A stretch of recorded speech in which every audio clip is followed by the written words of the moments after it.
আসসালামু আলাইকুম। এফএস ফিরোজ ব্লগিংয়ে আপনাদের সবাইকে স্বাগতম। আশা করি সবাই ভালো আছেন।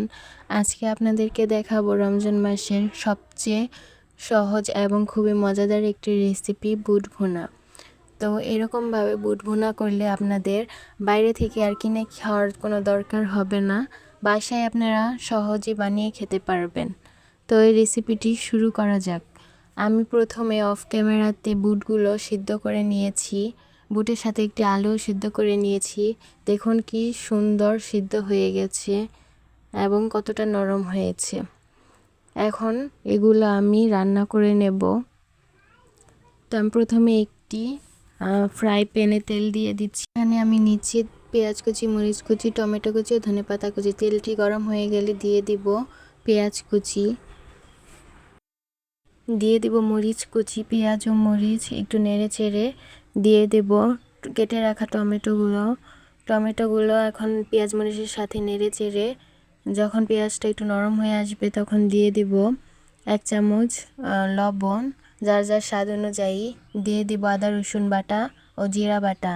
দিয়ে দিব হলুদের গুঁড়া, মরিচের গুঁড়া ও ধনিয়া গুঁড়া। এবং এগুলো সব উপকরণ ভালোভাবে নেড়েচেড়ে নিতে হবে। নেড়েচেড়ে দিয়ে দিব সেদ্ধ করে রাখা আলুটা আমি ভেঙে দিচ্ছি। ভেঙে সবগুলো উপকরণের সাথে ভালোভাবে মিক্স করে নেব। সবগুলো উপকরণ ভালোভাবে নেড়েচেড়ে দিয়ে দিব একটু পানি। মশলাটা ভালোভাবে কষিয়ে নেব। মশলাটা ভালোভাবে কষানো হয়ে গেলে এখানে দিয়ে দেব তেজপাতা, গরম মশলা ও দারুচিনি, এলাচ। এগুলো দিয়ে এখন সিদ্ধ করা বুটগুলো দিয়ে দেব।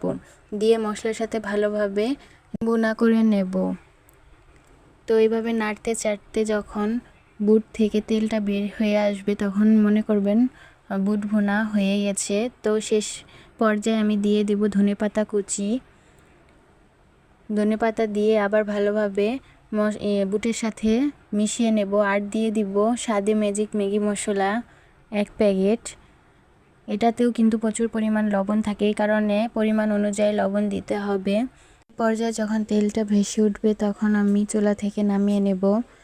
তো যারা বলেন বাসায় বুট ভুনা করা ঝামেলা বা খেতে ভালো হয় না, বাইরে থেকে কিনে খেতে পছন্দ করেন, আমার এই রেসিপিটা ফলো করে একবার বানিয়ে খেলে বুঝতে পারবেন কত মজার।